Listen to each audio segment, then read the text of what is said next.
પન્નાની રસોઈમાં તમારું સ્વાગત છે। ગરમીની સિઝનમાં એકદમ ક્રીમી અને એકદમ ઠંડુ ઠંડુ એવું આપણે ફ્રૂટ્સ કસ્ટર્ડ બનાવીશું।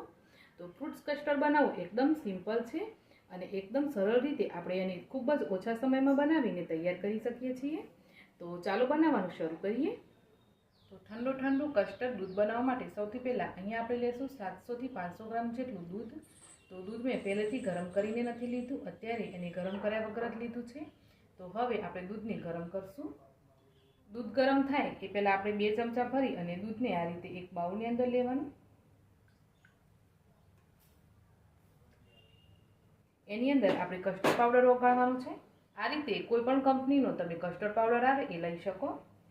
500 થી 700 ગ્રામ જેટલું દૂધ છે તો એના પ્રમાણમાં આપણે 3 ચમચી જેટલો કસ્ટર્ડ પાવડર લીધો છે। કસ્ટર્ડ પાવડરને આપણે આ રીતે ચમચીથી સરસ ઓગાળી લેવાનું। તો દૂધની અંદર તમારે આ રીતે બીજા વાસણની અંદર થોડું કસ્ટર્ડ પાવડર ઓગાળી અને પછી જ એડ કરવાનું। હવે દૂધ પણ સરસ ગરમ થઈ ગયું છે તો આપણે આ રીતે ધીમે ધીમે કરી અને થોડો થોડો કસ્ટર્ડ પાવડરવાળું જે દૂધ છે ને એ આની અંદર એડ કરતા રહેવાનું અને મિક્સ કરતા રહેવાનું। એકસાથે બધું દૂધ નહીં એડ કરવાનું, નહીં તો એકદમ આ દૂધ છે ને એ જાડું થઈ જશે અને કાં તો આની અંદર ગાંઠા પણ પડી શકે। અને કસ્ટર્ડ દૂધ છે ને એની કન્સિસ્ટન્સી તમારી કેટલી રાખવી છે એના ઉપર આધાર છે।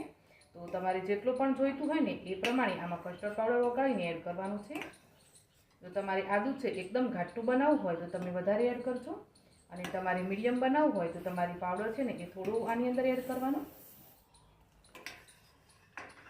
500 થી 700 ગ્રામ જેટલા દૂધમાં મેં 3 ચમચી જેટલો કસ્ટર્ડ પાવડર લીધેલો અને ચમચી જે છે ને એ આપણી ખાવાની જે ચમચી આવે દાળ ભાત એ ચમચીથી લીધેલો, મતલબ કે નાની ચમચીથી કસ્ટર્ડ પાવડર લીધેલો એટલે તો 3 ચમચી લીધો છે।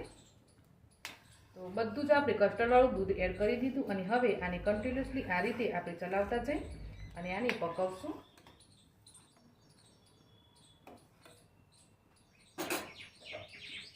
અહીંયા હું થોડા કેસરના તાતરા પણ એડ કરું છું, તો હોય તો એડ કરવાના, નહીં તો કેસરના તાતરાને તમારે સ્કીપ કરવા હોય તો પણ કરી શકાય।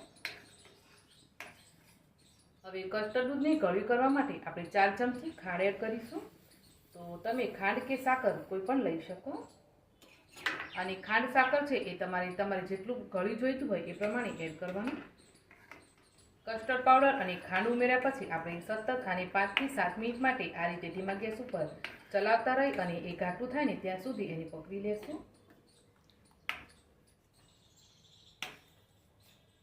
કસ્ટર્ડ દૂધને બનતા અહીંયા 5 થી 7 મિનિટ જેટલો ટાઈમ થઈ ગયો છે અને તમે જોઈ શકો છો કે આપણું કસ્ટર્ડ દૂધ છે ને એ આ રીતનું સરસ ઘાટું થઈ ગયું છે। તો આટલું ઘાટું થાય ને એટલે આપણે ગેસને બંધ કરી દેશું, કેમ કે આપણે આને હવે ઠંડુ કરવાનું છે અને ઠંડુ કર્યા પછી એને ફ્રીજમાં રાખીશું। તો ત્યાં સુધીમાં આ અત્યારે છે ને એનાથી પણ થોડું વધારે ઘાટું થશે। આ રીતે તમારે દૂધમાંથી ચમચો કાઢી અને તમારે ચેક કરી લેવાનું।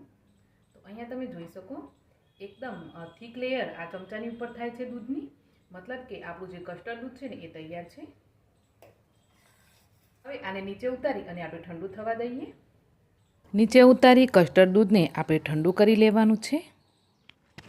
5 મિનિટ માટે સતત આ રીતે હલાવ્યા પછી આપણું જે કસ્ટર્ડ દૂધ છે ને એ આ રીતનું ઘાટું પણ થઈ ગયું છે અને આપણે આ રીતે આંગળી અંદર નાખીને ચેક કરીએ ને તો એ ઠંડુ પણ થઈ ગયું છે। તો બસ આપણી આંગળીને આ રીતે બળાઈ ના ને ત્યાં સુધી એને ઠંડુ કરી લેવાનું। ત્યાર પછી આપણે આ રીતે એક બાઉલની અંદર લઈ લેવાનું આને।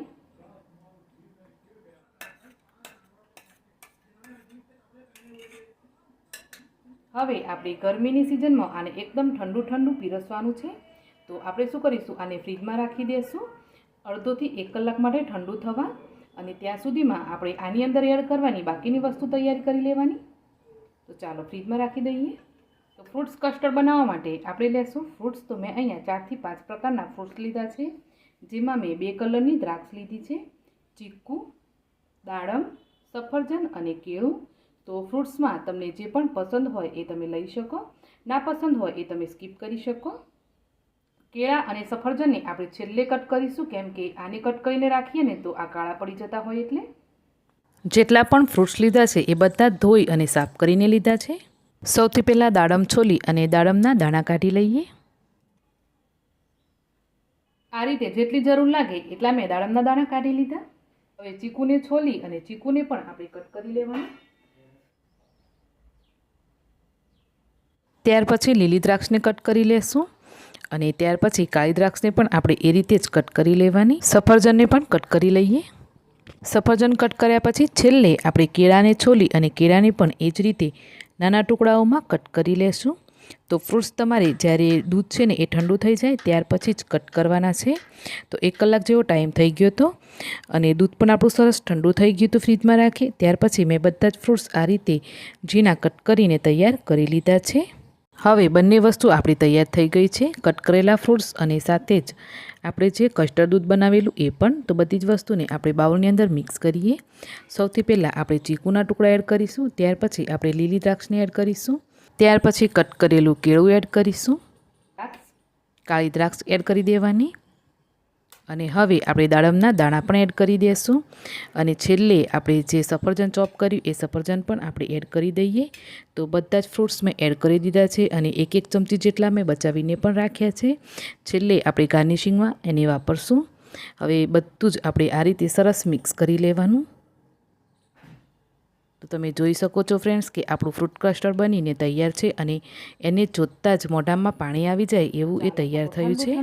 ઉપરથી મેં આ રીતે જે બાકી રાખેલા ને ફ્રૂટ્સ એ રાખી અને એને સર્વ કરી લીધું છે. તો ઠંડુ ઠંડુ એને આપણે સર્વ કરી લેશું. તો ગરમીની સિઝનમાં તમે પણ આ જ રીતે ફ્રૂટ કસ્ટર્ડ ઘરે બનાવીને જરૂરથી ટ્રાય કરજો. બજારનું ખાવ ને તો બજારનું બહુ મોંઘું પણ મળતું હોય અને એ ખબર નહીં કેટલા દિવસનું બનાવેલું હોય છે. તો તાજું ફ્રેશ તમે ઘરે બનાવી અને જરૂરથી ટ્રાય કરજો. તો તમે જોયું ને ફ્રેન્ડ્સ કે ફ્રૂટ કસ્ટર્ડ બનાવવું કેટલું સરળ છે અને કેટલી સિમ્પલ રીતે આપણે આને બનાવીને તૈયાર કરી શકીએ છીએ અને એટલું જ આ ખાવામાં ક્રીમી અને બહુ જ સ્વાદિષ્ટ લાગે છે. તો તમે પણ ઘરે જરૂરથી બનાવી અને ટ્રાય કરજો. અને આજની તમને ફ્રૂટ્સ કસ્ટર્ડની રેસીપી કેવી લાગી મને કોમેન્ટ કરીને જરૂર જણાવજો. રેસીપી ગમી હોય તો વિડીયોને લાઇક શેર જરૂર કરજો અને ચેનલને હજુ સુધી સબસ્ક્રાઈબ ના કરી હોય તો જરૂરથી ચેનલને સબસ્ક્રાઈબ કરજો. તો મળીશું એક આવી જ નવી રેસીપી સાથે. આવજો.